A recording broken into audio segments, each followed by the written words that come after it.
धक धक धक ना में हेलो हेलो मार मार मार मारना रे मार मरो साल देख अभी दुगो आल बांस होते चोरल बैठ बैठ बैठ बैठ बैठ बैठ जल्दी बैठ देख देख कूद कूद कूद मरलाऊ भाग भाग भाग भाई बम बिक दिया भाग मार मार मार मार मार मार देखो ये कौन है वो पीली पीली और आल बारे मारना रे धर धर धर मार क्यों रे मार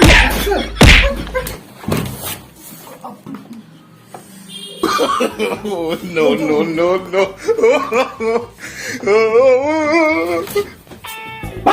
तोरे जैसे पढ़े लोग के तो रेलवे पे उपाय करता हूँ घिसिया घिसिया मारता हूँ यही से बड़का पढ़ाकू भले हटे ससुर मुहा के एको बार ओकरा चिंता भी नहीं करो कि रूम में का होता का नहीं गए पढ़त तरन सा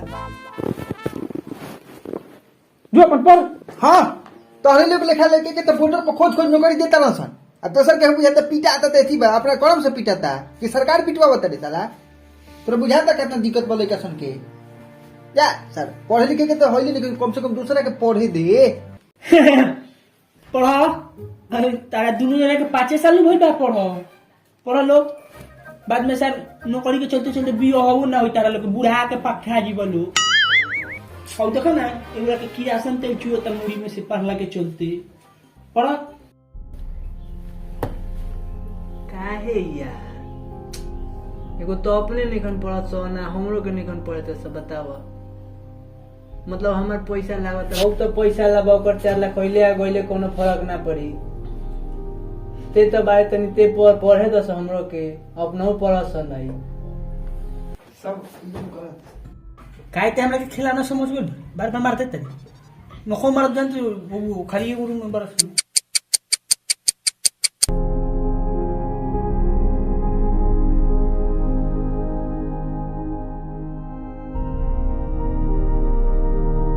बड़ा घास उगल बा खेतवा में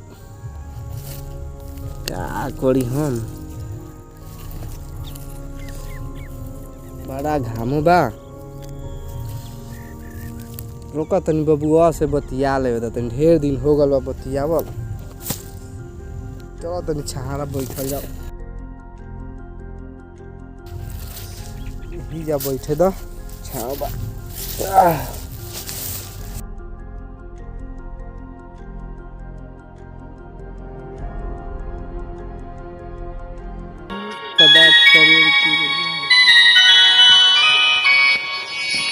अरे पापा का फोन हेलो प्रणाम पापा हाँ खुश रह बबुआ खुश रह कैसन बानी रउआ हम तो ठीके बानी तू बतावा कैसन बारा हम ठीके बानी लेकिन तनी बा पैसा के दिक्कत हो गल बा रूम वाला मांगता पैसा 3 महीना के हो गल बा पैसा के तू चिंता मत ल ठीक बा हम तारा के पैसा भेजेम चाहे कट्ठा 2 कट्ठा और बेचाई उसे कोनो दिक्कत नहीं के लेकिन हम पैसा इंतजाम कर देम तू टेंशन मत ल कोचिंगो के पैसा चाहिए आ एगो किताब एती करे के बा अरे ठीक बा सब एक हाली दिया जाई ठीक बा प्रणाम प्रणाम पा जियो बबुआ जियो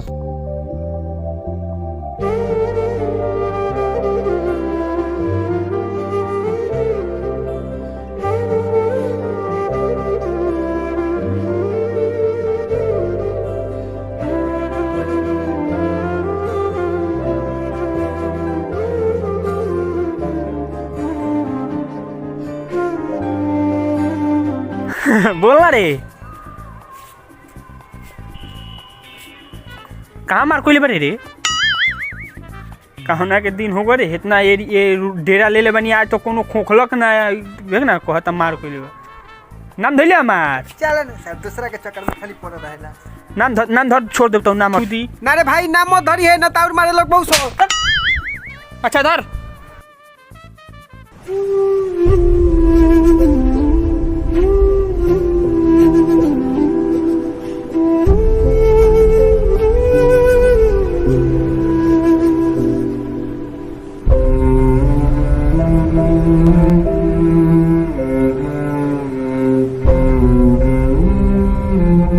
अब हेलो रे काहे रोत रे?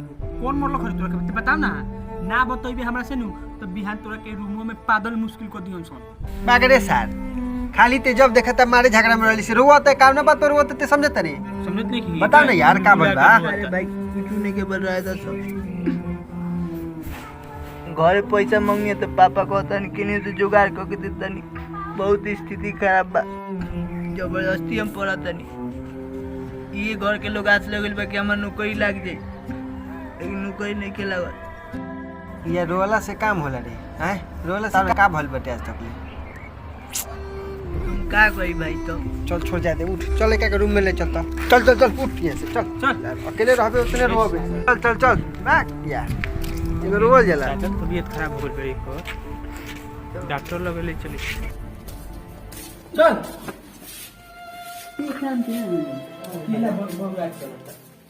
काहे अकेले ते चल जाते रे छत पर? भाई यही से कहतनी कि ज्यादा मत पढ़, जा सुत। तेरा तो आदमी पढ़त नहीं कि यही के मारे दिन रात सुत रहता। ना भाई जा तू सुत भाई, हम पढ़े।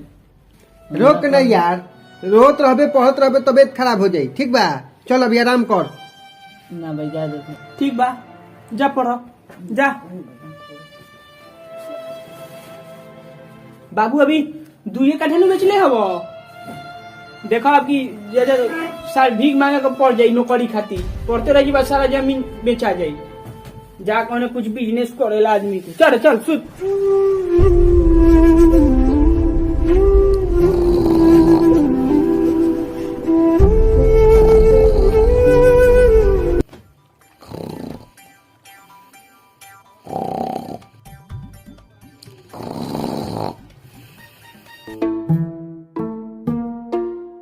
तकिया के खोल ले रुकबा 100 रुपया के 4 गो। तकिया के खोल ले रुकबा 100 रुपया के 4 पढ़े पढ़े पढ़े पढ़े पढ़े पढ़े।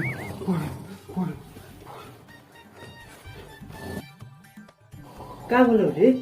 ना ना ना हम पढ़े कुछ ना ते पढ़ हम पढ़त तनी अपन।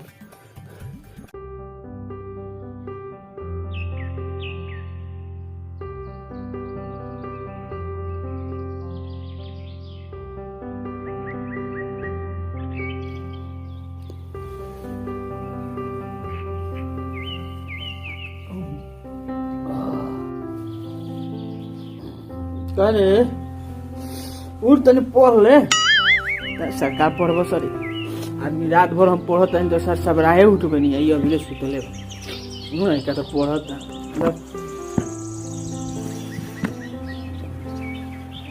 लोग तनी न्यूज देखल जा ना उठी।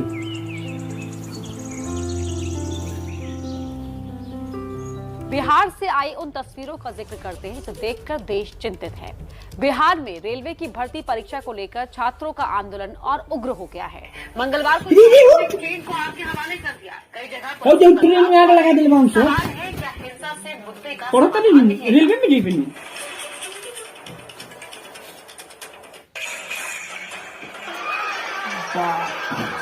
रेलवे परीक्षा में कथित धांधली पर धुआं बिहार। प्रयागराज से पटना तक और दिख रहे कहीं पुलिस पर पथराव तो कहीं ट्रेन में लगाई आग। लगातार दूसरे दिन पटरियों पर भागम भाग। बड़ा सवाल क्या ट्रेन देख ले तेहू जत रे पढ़ो सार। रे सर बाबू मुंह आदि होन पढ़ा मो नौकरी ना होई। चलो से एकरा से तो मुड़ाबा भी चल जाई। अरे भाई हम तो सपनों सोचले रहले कि तकिया के खोल बेचत। हां होइरा जाई बेची। का है यार हमरे से मजाक कोइले रहता है बार बार। एगो अपने हमारे कर्जा से दे तो पालवा। बाबू हमारे सब खेत बेच के कर्जा कर हमें के पढ़ाओ तरने ने। एगो सरकार बाकी सारा अलगे नौटंकी कोइले बा। जॉब देखो तो फार्म निकालते नहीं खे आदमी कहते ना पढ़ो 3 साल से तैयारी करता है सर।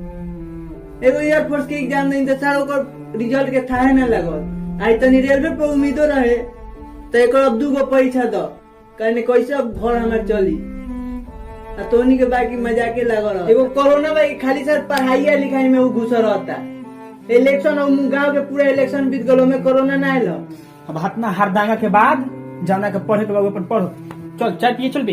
चल माथा खराब। चल भोरे भोरे दिमाग खा गइल सन ए टेंशन बंद कर चल आओ ना भाई जा सोन हमार दिमाग खराब बा जा तो चाय पिए जा सन तू कोलोस की ना पूछे यार छोड़ दे चल पढ़ ले लिए नौकरी